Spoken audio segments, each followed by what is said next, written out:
Hi, my name is Jen Owen, and I'm going to be talking to you a little bit about influencing um, better digital choices with our Generation Z students. And we're going to take a look at this from an educator standpoint and take a look at the various needs for intervention with our students. And so we have students who are digital natives and they are increasingly engaged in online and digital behaviors. Some are good, but some are troublesome. They're making some poor choices. They're posting things on Snapchat, they're posting things on Instagram that are not necessarily the right thing to do. Many parents are often unaware of the habits of their children and the consequences of their actions. And so, as educators, we're kind of forced to look at that because some of those things are coming into our schools. And so, as a 21st century educator, it is important to look at this idea of digital citizenship as a necessary component to our lessons in our classroom. Because just because our kids are digital natives does not necessarily mean that they know the right thing to do with technology.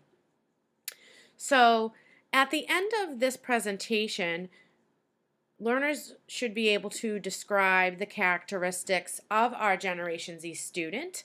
We are going to look at how social media is impacting our Generation Z students, and hopefully you will be able to understand how using this idea of digital compass, and it's a technology platform, how using that will help our Generation Z students make better digital choices.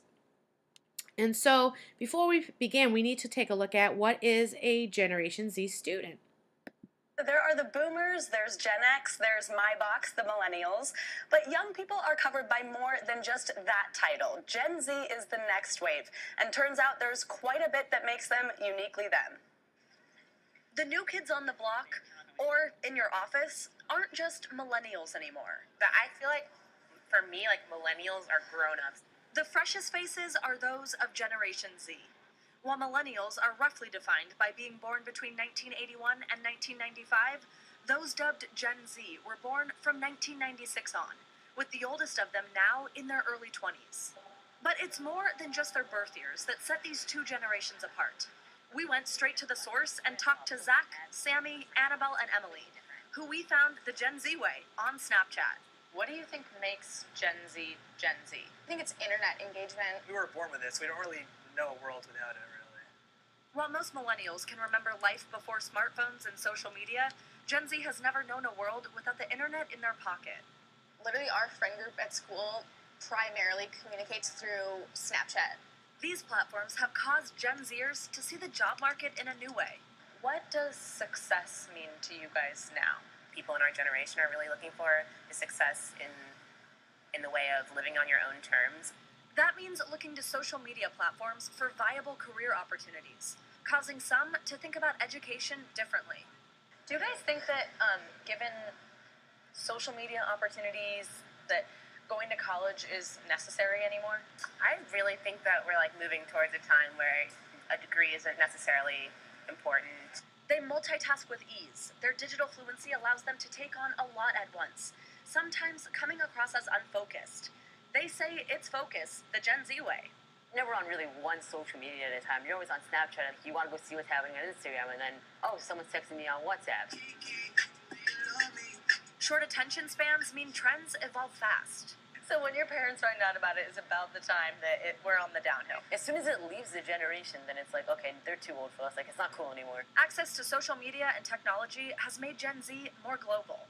We're the first generation that's really grown up with the tools that make us able to connect with anybody across the world with the click of a button. Nick Jane, Ziad Ahmed, and Shaina Zafar, all under 20, founded and run a consulting firm, helping Fortune 500 companies and startups alike reach Gen Z successfully. Cole Maddox runs a hedge fund from his dorm room. They want you to know they're ready for a seat at the table, especially since Gen Z is now the largest percentage of the population at over 25%, and represents up to $143 billion in buying power. We're positioned, right, to overtake millennials as the largest generation by the end of 2019. But if you don't start working with us now, and you're going to miss the boat. And don't underestimate what else they're up to on their phones. So give me a short answer to older people saying to you guys, you're just always on your phone. You have no idea what I'm doing. We're not just sitting on our phone ignoring the world around us. We're sitting on the phone interacting with hundreds of people. This generation wants you to know just because they care about followers doesn't mean they don't care about friendships, and doesn't mean they're disconnected from what happens in the world. We as a generation, we're so diverse. We're also the most inclusive generation. Like, we know as a generation what we want to see in our leaders. Young people have always been standing up for things, always been disrupting the status quo, always been rewriting trends. But what's unique about our generation is that the tools that we have access to allow for these disruptions to become mainstream. So a lot of information from that video that I think is really important for us to take a look at, especially concerning today's classrooms and what they look like in terms of our learners. So today's classrooms are filled with our Generation Z learners, and among those learners there are many different characteristics that last news segment spoke about. The first characteristic is that they're fully connected to the internet and social media.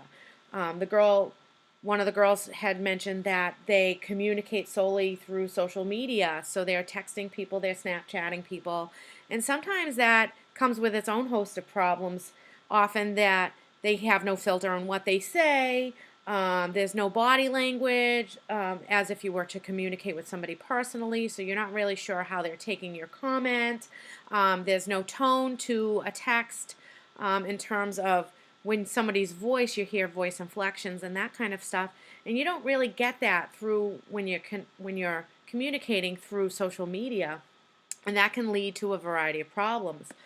The second thing is that our Generation Z students have very short attention spans. It looks like that their short attention spans, they're quick, they're rapid, they're on the go, they have digital fluency, so it looks like they can do a multiple of things at one time. They are also looking for immediate feedback. Again, having the ability to multitask with ease. I think in a digital sense and not necessarily in educational classroom sense all the time. Their view of education is a little bit different than past generations. Not all of them are aimed at getting a college degree, so not all of them are fully engaged in those high academics. They're looking for things that are relevant. They're looking for things that that kind of spark their interest. The other girl said they want to live on their own terms. And lastly, they have a lot of global opportunities because of their connectedness. They're connected to what's happening all over the world. As a matter of fact, he said that they're interacting with hundreds of people at one time. And the other comment that the boy made was that you don't know what we're doing on our phones. And that's can be troublesome because we're hoping that they're making good decisions, but that's not always the case. So next, we're going to take a look at social media and Generation Z and how social media is influencing this population of students. Social media has become part of our nature. We post, we share, we like, we follow, we unfollow, we subscribe. But how is social media affecting us? A small study of 20 college students found a correlation between students who demonstrated higher levels of Facebook addiction and activity in the amygdala striatal system while they interacted with Facebook symbols. This activation was the same seen in those with substance addiction. In a 2016 UCLA study, teens were split into two groups. One was shown a photo with a high number of likes, and the other group was shown the same photo, but with fewer likes. Those who viewed the photo with more likes were more likely to like the photo themselves than the group who saw the photo with fewer likes. Again, it was the same picture. This experiment found activity in multiple parts of the brain when teens saw photos they took receive a lot of likes. In particular, the study found significant activity in part of the brain's reward circuitry known as the nucleus accumbens. Dopamine is released in the brain after positive social stimuli, such as likes and positive comments on social media. That photo she just posted, she got a bunch of likes, releasing dopamine into her brain and causing a feeling of satisfaction.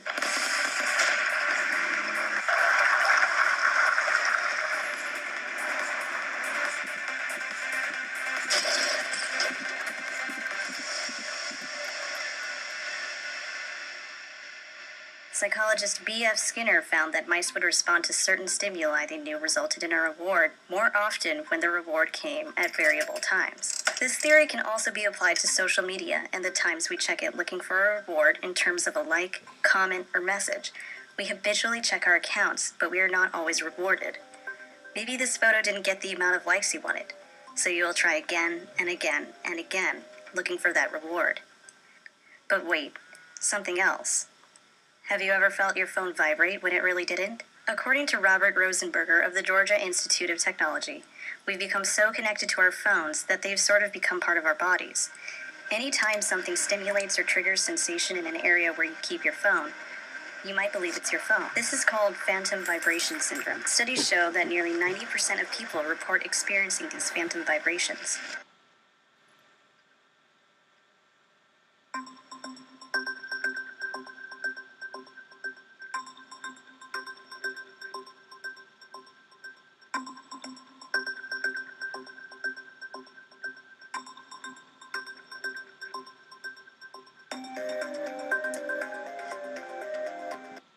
All right, so again, social media is impacting our students.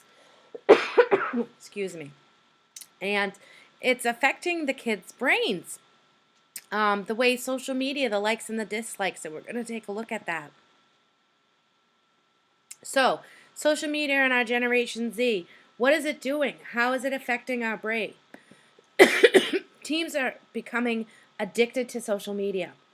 They talked about how the symbols with the likes and the dislikes are encouraging kids to post pictures. So if something gets a like, it's releasing the dopamine and it leads to satisfaction. But what happens if something is not liked? Does that maybe lead to riskier behavior? Do they post more provocative photos? What's going on there?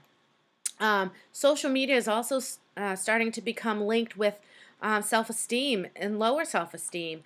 It's linked to anxiety, envy, and communication issues with our kids. And another thing that social media and technology in general is leading to is sleep deprivation. Our kids are spending a lot of time playing Fortnite and those kind of online games where they're interacting with others, and they're not getting the sleep that they need to be active students the next day.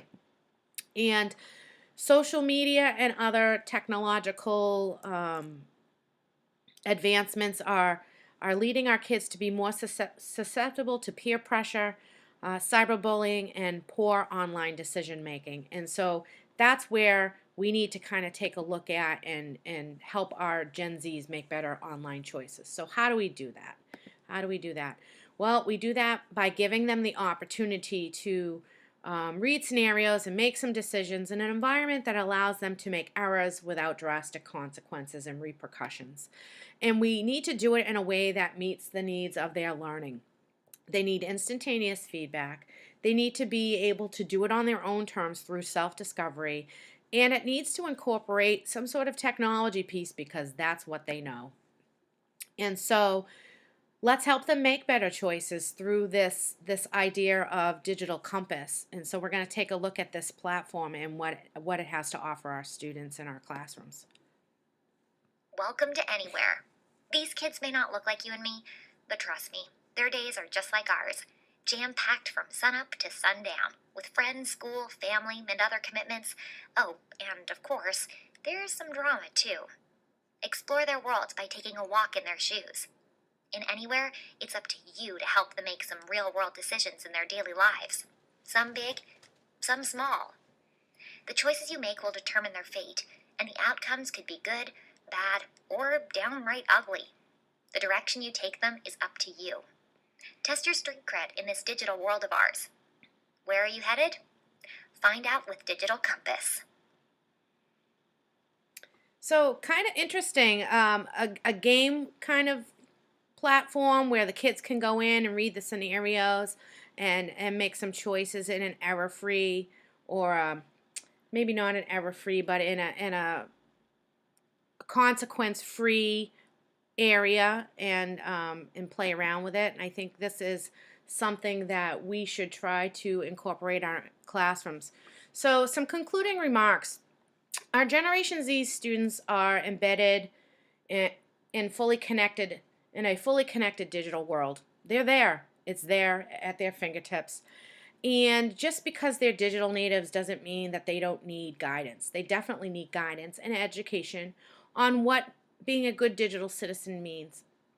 School districts need to incorporate learning activities where students can learn decision making with limited risks. And this technology platform called Digital Compass allows students the opportunity to do that through a gamification, addressing difficult topics, and helping them learn through self-discovery. So take a look at what's next. In the next training video, you're going to learn a little bit about Digital Compass and how it can engage the Gen Z student to help them with the decision making. And next, we will take a demonstration of the Digital Compass technology platform. You can look at how to implement it in the classroom and some of the benefits that it will offer our students.